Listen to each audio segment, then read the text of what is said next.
Hey, what's going on, everybody? My name is Corey, better known as the C-Man, and I want to welcome you to another edition of the C-Man's Cinema Sit Down. Oh, I am just basking in the glory that is the Batman. We are now a full weekend through the Batman, open to the tune of $120+ million, a little under where I had my eye. I was hoping for 150. That was my guess for box office weekend. Came in a little under, but still, absolutely spectacular stuff for the Batman, from the box office to fan and critic reviews. This thing has got some heat to it, and I'm excited because I think it's got a shot at $1 billion. If it gets to $1 billion, Batman fans are going to be rejoicing, man, because Matt Reeves is going to be, I think, free to do whatever he wants, and with the world of Gotham that he is building. You got that Gotham PD, which we've now been informed is turning into an Arkham Asylum show, which, like, if you're going after the Arkham Asylum book but replacing Batman with Jim Gordon, ooh, you could do some cool stuff there. We got Penguin coming. There's possibly a Catwoman, show coming, like all this stuff for Max. Obviously, we're going to get the announcement soon that the Batman 2 will be coming. It's time for a victory lap, and work hit me with a curveball. I saw it Tuesday, Wednesday, Thursday, 4 times in those 3 days. Had plans to see it Friday, Saturday, Sunday, and Monday, do the full 7-day run of the movie, and then work hit me with a big old curveball. So I've been a little busy. We got non-spoiler and spoiler reviews in full coming up this week. You guys have my fresh out the theater thoughts, both non-spoiler and spoilery. So there's plenty of stuff coming, but I was like, you know what, I got a little bit of time before I gotta go back into the office today. Let's get a little Batman treat up for you. And speaking of Batman treats, you can see we have a new addition to the set. AMC was giving away, or not giving away, you had to buy them, but these wonderful Robert Pattinson Batman cowls that are just almost a perfect replica of what he wears in the movie, minus like the markings and things from fighting, and it, of course, is a popcorn container. Unfortunately, that sold out in pretty much every AMC I've been to on the first night. So, gotta be a little bit hard to find, but I'm glad I snagged one to put it back there. And, of course, shout-outs to new rock stars who are dressing me today. Oh, man, they've got great Batman stuff up on their site over at Epic Hero Shop. Loving this hat. Really digging this Riddler shirt, and I thought the Riddler shirt was the right one to go with today, because I've got a question that I need to answer, and if you look in the middle of the question mark, it's actually the outline of Robert Pattinson's Batman. So Batman's in here. We got some questions to ask, so I thought this is what we're gonna go with. So let's not waste any more time. And why don't you pull up a chair, take a seat. We're getting ready to dive in to the C-Man's all-time best live-action Batman list. That's right, baby. I'm gonna tell you who my favorite all-time live-action Batman is from this list of 7. Yes, I know that there were, I believe, 2 black and white incarnations, I think, of Batman before we got to Adam West. Never seen those. I am going off of the Batman that I grew up with. And that started with Adam West, moved to Keaton, Kilmer, Clooney, Bale, Affleck, and Pattinson. And the question is, what is the order? Well, let's just dive right in, right? We'll start with number 7. I think it's the most obvious. And for me, when it goes into who is the best Batman, it's not just performance, but it is the look, the feel of Batman and Bruce Wayne. It's that total package. When you're watching it on screen, for me, who is the closest version to the Batman? And number 7's got to be Clooney. I think look-wise, look, the Schumacher bat nipples didn't work at all. So that's right. First knock for both him and Kilmer. But yeah, I don't know. I appreciate going for like a blue look in the suit, because obviously the original comic he was more in a blue suit. You can see it here, like his cape and stuff. More had a blue hue to it. So I appreciate that. You get a decent jawline, but I don't know, man. Just something about Clooney didn't work as Batman. Like when he's in the suit, never feels like it's Batman. He certainly feels like Bruce Wayne. I think he's a pretty distinguished guy and can hold, that billionaire persona, and with a little bit of an older version of Batman. His Bruce Wayne was okay, but yeah, no, the cowl look is really rock solid, I'd have to say. But the overall performance, from the action to just what he did in the Batsuit, Clooney's got to come in at number 7. Which takes us to number 6, and number 6 for me, this is a tough one, man, because I really, really enjoy Val Kilmer. I think Val Kilmer is a continually overlooked Batman. I really dug his version of Bruce Wayne. I think it was a little bit more toned down from Keaton's and a little bit more in line with what you would expect from Bruce. And he was a really good Batman. I mean, he looks good in the suit. The cowl is excellent. I really enjoy when you get more of the jaw line. So Schumacher certainly did that. It kind of stuck with what was going on with Keaton as far as the cutout went. But, more of a jawline. He pops, man. I mean, the bat nipples, but you got the classic gold in there with the bat symbol.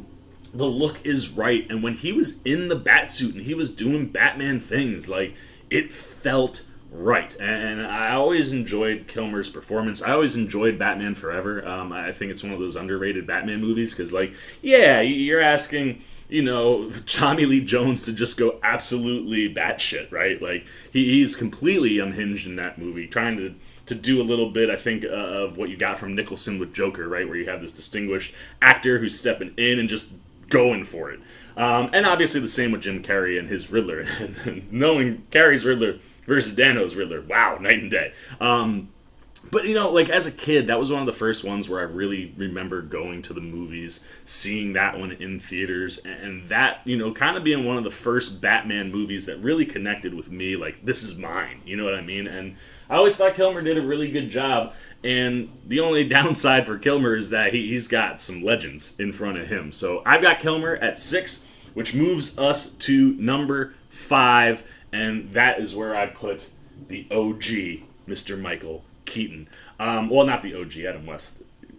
In this list, Adam West would technically be the OG, but I mean the Batman that came to the screen in 1989 and changed the game, right? I mean, we're gonna get to Adam West. He's one of my all-time faves. But the thing that I always loved about the Keaton version is it was like dark, and kind of went into some of the places that the comic books went to. And look, I was 3 years old when 89 came out, so I don't remember going to that movie. I don't remember when that movie came out. I certainly remember watching that movie as a kid.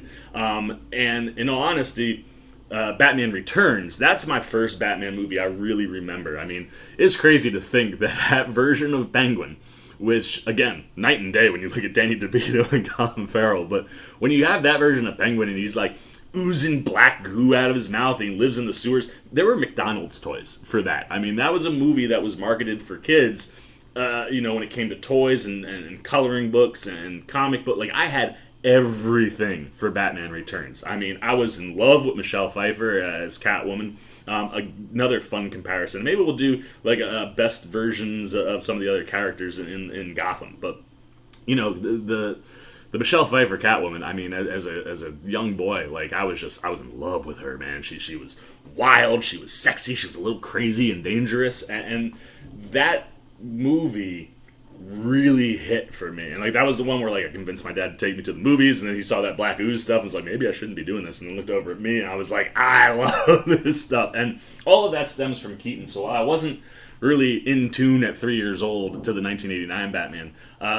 At 5, Batman Returns was a movie that I was very, very aware of, was something I looked forward to. And I mean, Keaton was that first version of Batman for me that played in that darker realm and went into some of the grittiness that you can get with him and picked up on the action and, just elevated everything from the Adam West version. And look, Keaton's not perfect, right? Like, his Bruce Wayne is a little too crazy. I mean, I always reference, like, when you're critiquing Keaton, you reference that, you want to get crazy? I'll show you crazy. Like, that whole moment is just so out of character for Bruce Wayne. But when Keaton is in the Batsuit, I mean, he is everything that Batman should be. And being one of the originals, being one of my originals, Keaton, a really special place in my heart, he ends up at number 5. Now, this was tough for me because I really wanted to have Keaton in that 4 spot.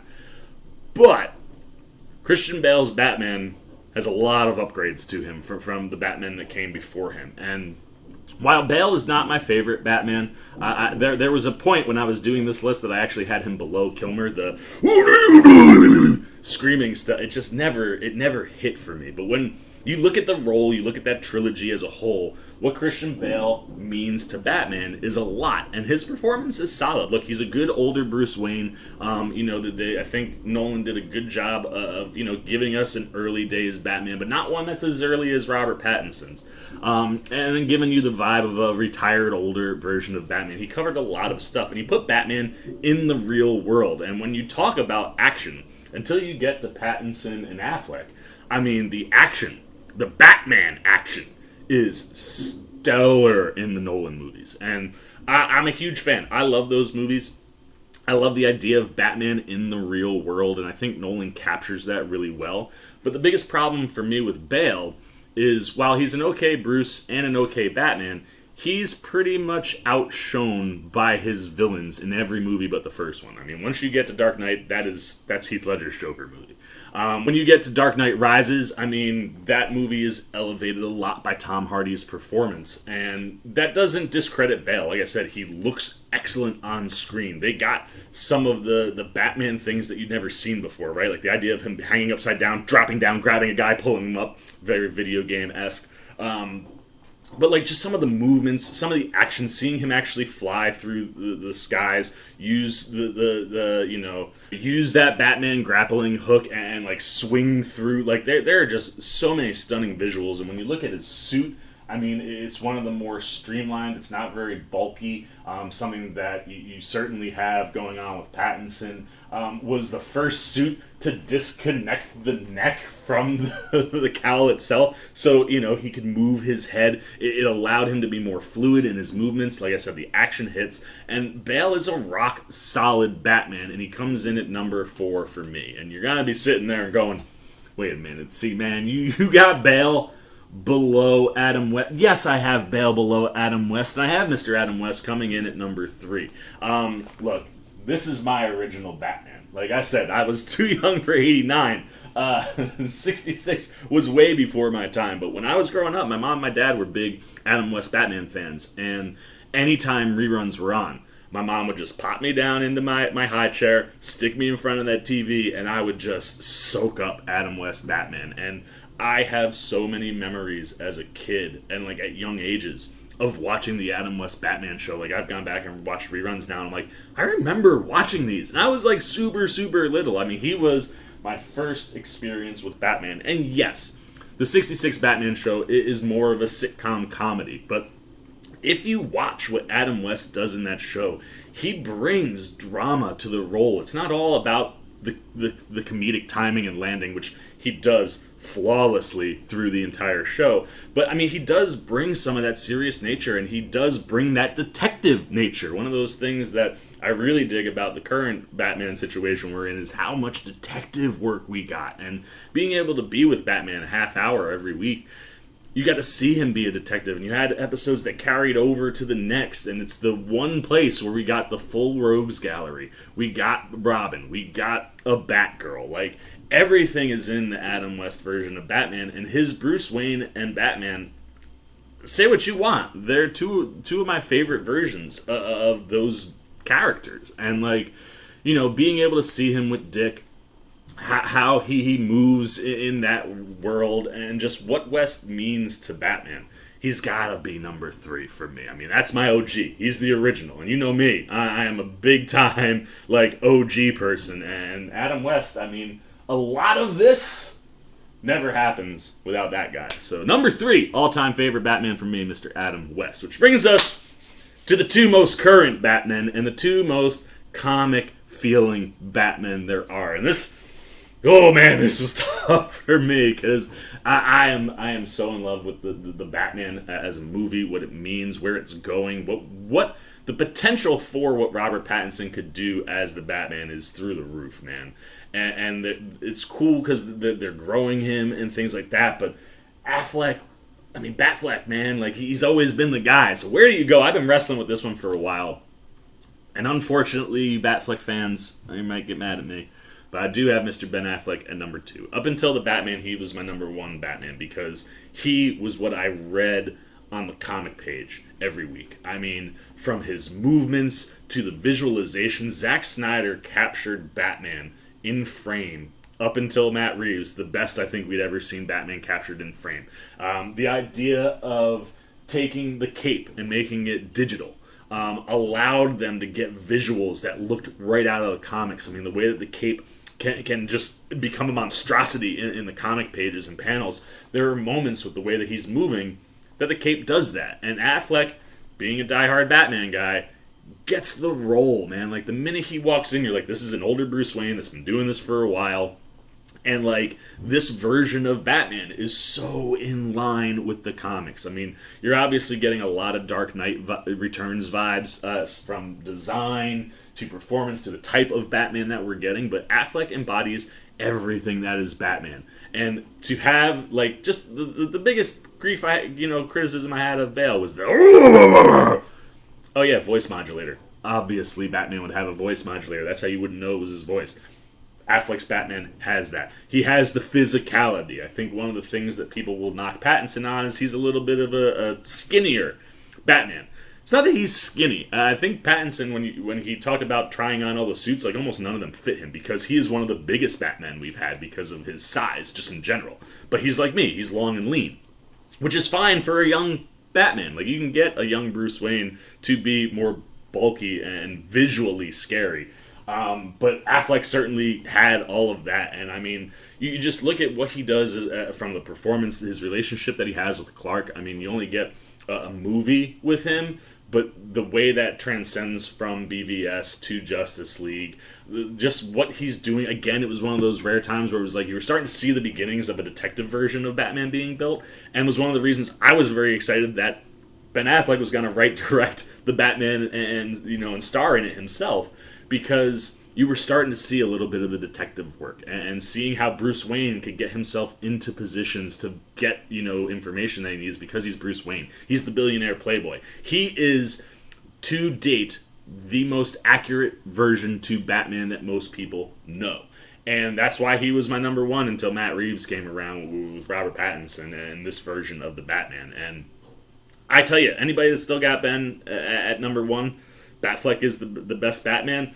I can't argue against you, but for me, just what this movie and this performance and where we're going with this character means, Mr. Robert Pattinson right now to date is my favorite Batman. I think he's got the most comic book DNA built into him, and while he isn't the polished version of Batman, that's been doing this for years, and someone that's recognizable as both Batman and Bruce Wayne, the way Affleck is, but the take on this version of Batman is just, it's so exactly what I want. And I think from a Batman perspective, Pattinson's got it all. I mean, the voice works. It's a good mixture of different things that allow him to not have a voice modulator yet.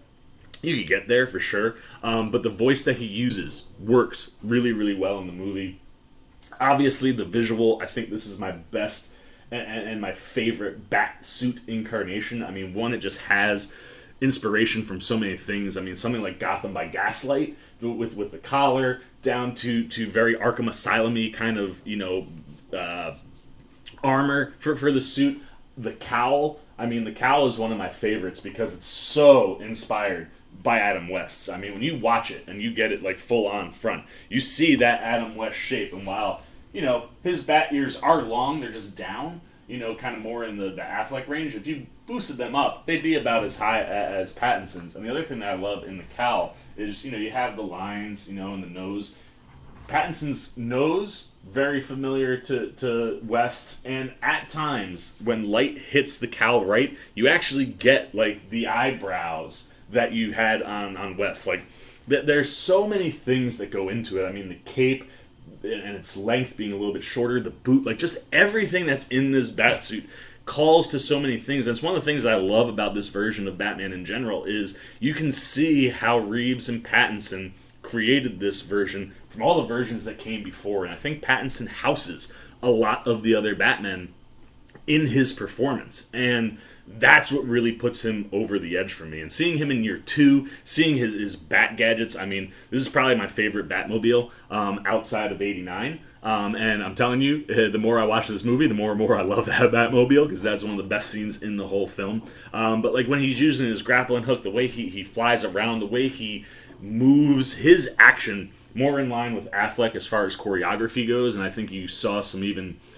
more, like, saw things that, like, man, if I get a second and a third movie, the stuff they're going to be having Pattinson and his stunt doubles doing from an action perspective, holy cow, man. I mean, it's one of those things where it's not quite there yet, where Affleck's was, but there are moments, man, where he, like, jumps and he's kicking people. He does a lot of hitting the ground, rolling, or somersaulting up and then punching people. Like, his motions are so fluid and the action just pops. But the biggest thing for me, always with Batman, has been the lack of detectiveness. And Pattinson's Batman is the best detective we've seen on screen.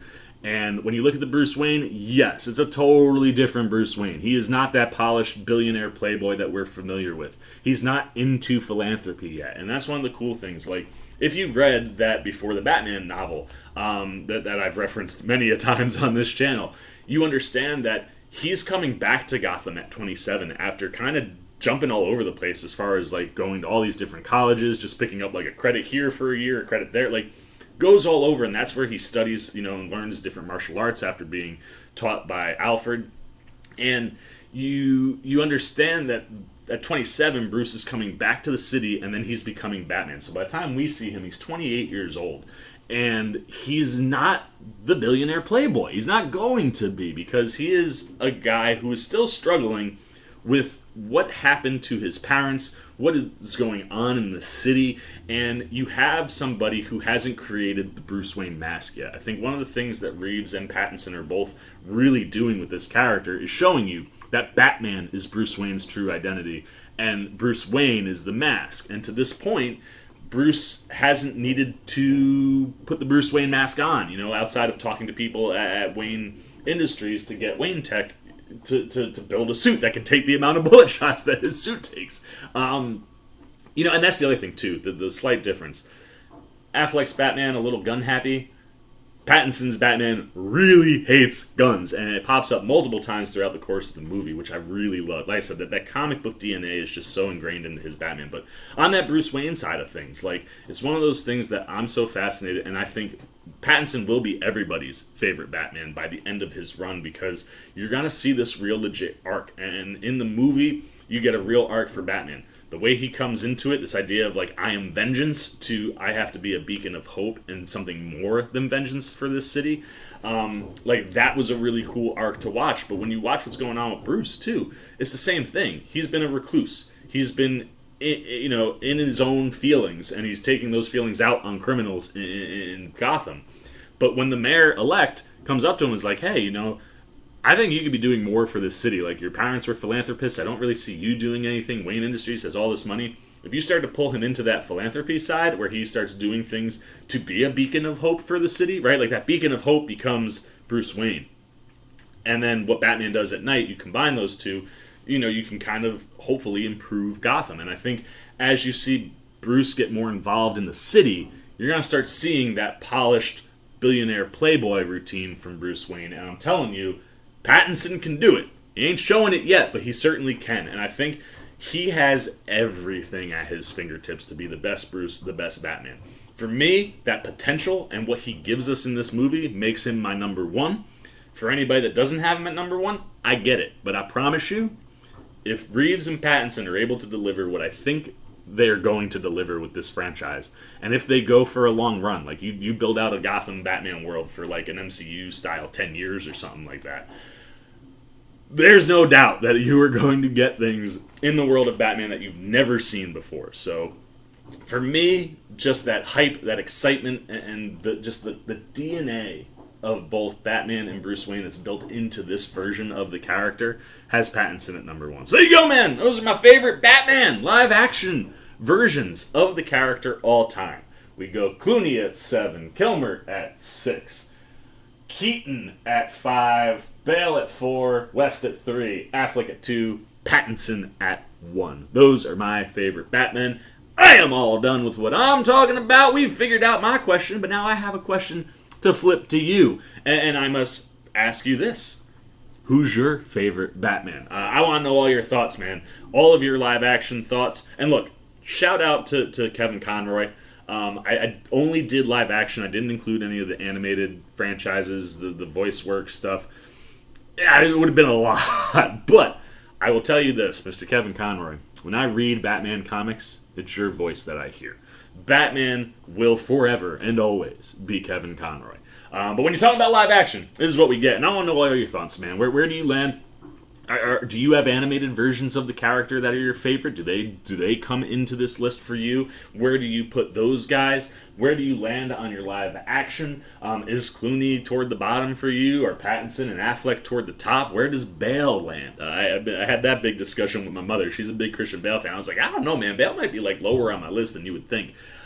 Anything you got, man, good, bad, indifferent, on every single one of the Batmen that we have up here and any other ones that you would like to include into a list. I want to know who your favorite Batman is down below in the comments section. Look forward to talking to you guys down there. As always, if you enjoyed this video, please give me a thumbs up. And if you do, you want to come hang out with the C-Man anytime we're talking movies, TV, trailer reactions, you want to be here for any other Batman coverage I got coming up in the upcoming week, you haven't yet, and you just like what I'm doing and you want to show a little love, and hey, come join C-Maniac Nation. We have a good time over here. We'll be talking plenty of Batman. You can do that by jumping over there, hitting that subscribe button, hit that little bell if you want those alerts. And until next time, C-Man's Cinema, sit down. I've been the C-Man. I'm signing off. Peace. Oh, hey, what's going on? You must be sticking around because you're looking for more content featuring this guy. Well, guess what? You're in the right place. You can check out more videos right here and right here. And if you have and you want to come join that C-Maniac Nation, you can hit that subscribe right over there.